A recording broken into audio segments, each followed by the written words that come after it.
What's going on, YouTube? This is SG1 Sports, and we've got a brand new series coming.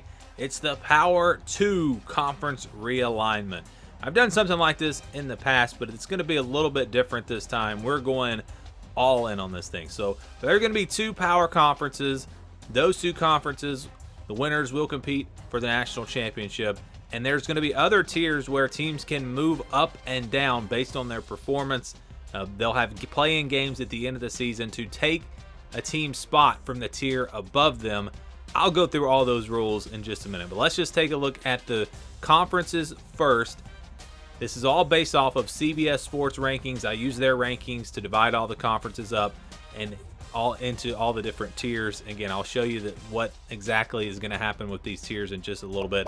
But let's go through, and we're going to start with the bottom tier. So the two worst teams. And I don't want to show you this one yet, but all right, so Akron and Colorado State. These two teams are in the lowest tier. They are the teams that are not even in a conference. They were the two lowest ranked teams on the CBS Sports rankings. And if you don't like where your team is on the tiers, just blame CBS and also blame your team because it's based off of where they are right now in the season. And I am going to be using the Vikes Fan Operation Sports rosters for this because they have every team completed. So Akron, Colorado State, they're at the bottom.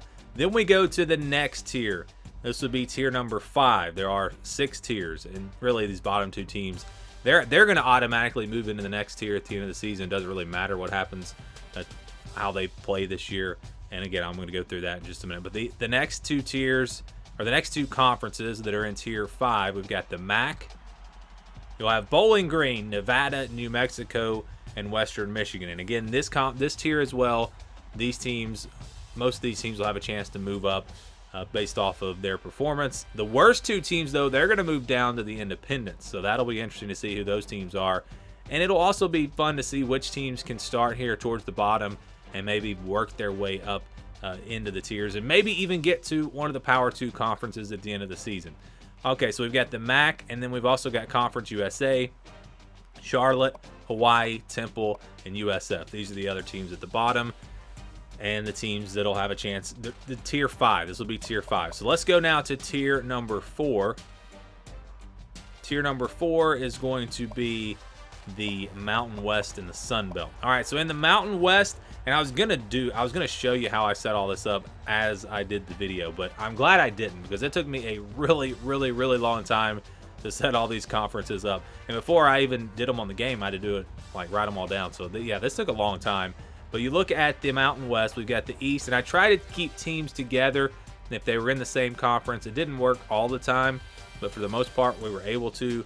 So the East is basically a mini MAC. We've got Central Michigan, Eastern Michigan, Kent State, Miami of Ohio, Northern Illinois, and Ohio. And then out in the West, it's a bit of a mix. Cal, Colorado, San Diego State, Northwestern, kind of an oddball here in this conference, UNLV, and Utah State. But I just put the teams where they were ranked, so these were all the teams that needed to go into this tier.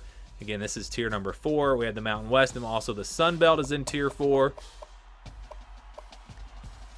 In the East, we've got Army, Georgia State, Navy, Middle Tennessee State, Virginia, and Virginia Tech.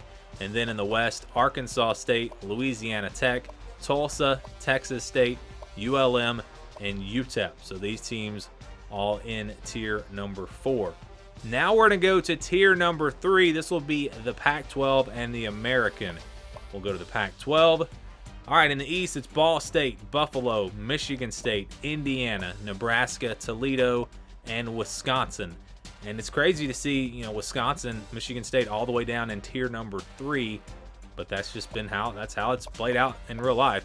And then in the West, we've got Arizona, Arizona State, North Texas, Fresno State, Rice, Stanford, and Wyoming. And then we'll go to, again, the other tier 3 conference, which is the American.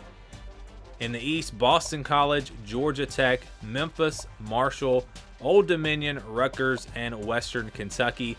And then out west, or in the West, we're going to have Auburn, Florida Atlantic, Louisiana, Georgia Southern, Missouri, Southern Miss, and Vanderbilt. So those are your tier 3 schools in the American and in the Pac-12. Now we'll go to tier number 2, and the division winners of tier number 2 they will have a chance to play into the Power 2. They will play the 4 teams in the Power 2 that finish at the bottom of their division. So it's very important. If you want to move up, you have to win your division. If you win the conference championship, then you'll get a chance to pick who you play. You'll get to play the worst team out of that next tier. And I'll go through all that again, show you those rules in just a second. So in tier number 2, we've got the Big 12 and the ACC. I'll go to the ACC. All right, in the Atlantic, and there was really no way to divide this up geographically, so I just left it as Atlantic and Coastal. We've got App State, Duke, Louisville, James Madison, Maryland, Miami, Pittsburgh, and Notre Dame. You can see these conferences are getting better and better. And then in the Coastal Carolina, East Carolina, South Alabama, Florida, South Carolina, Texas A&M, UAB, and Troy. Interesting that UAB and Troy were ranked this high to be in the second tier. This will be a fun race in this one. Just looking at the Atlantic, you've got Miami and Notre Dame probably going to battle it out there. Again, the winner will have a chance to move up to the Power 2. Texas A&M and Florida would be my picks out here in the Coastal. But it'll be, again, very interesting to see how this plays out. And the other team, the other conference, I should say, in tier number 2 is the Big 12. The Big 12 out in the East, we're going to have Baylor, Iowa, Minnesota, Iowa State, Oklahoma, Texas Tech, West Virginia, and UTSA. And then in the West, Air Force, BYU, Houston, Boise State, SMU, San Jose State, Washington State, and Washington. So who could possibly move into the Power 2? You look in the East, Oklahoma is obviously the team that you would look at immediately. Baylor out there as well. And then in the West, maybe Washington, BYU, Houston. That'll be interesting to see who wins that division. So now let's go to the Power 2.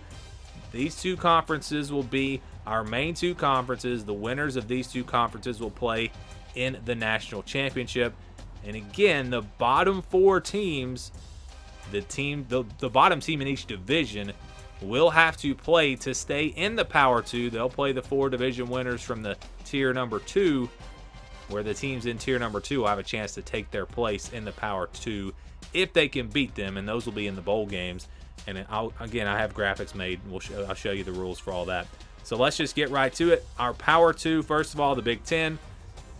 In the East, we have Cincinnati, Illinois, Kansas State, Kansas, Michigan, Ohio State, Purdue, and Penn State. And then in the West, Oklahoma State, Oregon, TCU, Oregon State, Texas, UCLA, Utah, and USC. And you can see this is a loaded conference. In the East, I think it's obvious. Ohio State, Michigan probably going to battle it out in that division. And then in the West, oh man, this is a good division here. Utah, USC, UCLA, Texas. All these teams could compete. This is probably going to be the funnest division in the Power 2 if you look at the Big 10 West. Although one of the SEC divisions is absolutely loaded. Let's go there. Our other Power 2 conference. Starting in the East, Clemson, Florida State, North Carolina, NC State, Syracuse, Tulane, Wake Forest, and UCF. Mostly the ACC, and then you throw in UCF and Tulane. And then look at the West. You've got Alabama, Arkansas, Kentucky, Georgia, LSU, Mississippi State, Tennessee, and Ole Miss. Obviously, this division is loaded. You're taking the top 8 teams out of the SEC, the best conference in college football. So obviously, this division is going to be loaded. Alabama and Georgia probably going to fight for that number 1 spot. We'll see what Tennessee can do. Of course, in real life, they're having a great season. So, yeah, again, your division winners here will face off in the conference championship game. It's basically a 4-team playoff. The winner of the SEC, the winner of the Big Ten, they will face off in the national championship. And I'm going to kind of go through, I'll show you what happens in the entire season, and then show you the conference championship games, and then the battles for teams to take spots in higher tiers. I'm not going to show simulations or full games or anything like that. We're going to go through this quickly and try to go year to year, and I'll track this and see where the teams go, which teams move up, which teams move down, which teams win the national championships each year. I'll probably put it on the website so you can kind of see how everything has played out so far. So let's go now to the tier rules. So this is going to be, I'm going to show you which teams are going to have a chance to move up and which teams will possibly move down within all these tiers. All right, we're going to start at the top. Hopefully this won't get too confusing. I tried to lay this out in a way that would not be too confusing. I know in my head it's all real simple, but getting that out to you all can sometimes be a little bit of a challenge. So let's start with the top again. Tier 1, the SEC and the Big Ten. The conference champions from these two conferences will play for the national championship. So if you win your division, you go to the conference championship game, which is basically a semifinal. The two conference champions will play in the national championship. Think about it almost like the AFC and the NFC in the NFL. Okay, so tier number 2, this will be the ACC and the Big 12. The 4 division winners will play the tier 1 division losers for their spot in the Power 2. So if you win your conference, so the ACC and the Big 12, again, will have each conference will have 2 divisions. The conference champion, they will play the worst of the 4 division losers. So that'll be the advantage to winning your conference. And then they will play in a bowl game. If they beat that team from the Power 2, they take their spot, they move into the Power 2, and we may kind of move the divisions around each year to make it make sense or to make it more fair, maybe balance them out a little bit. But you'll at least get into the Power 2. Doesn't necessarily mean you're going to go in that exact division because, again, we might move them around a little bit. Okay, so it's basically the same thing now for tier number 3, the Pac-12 and the AAC.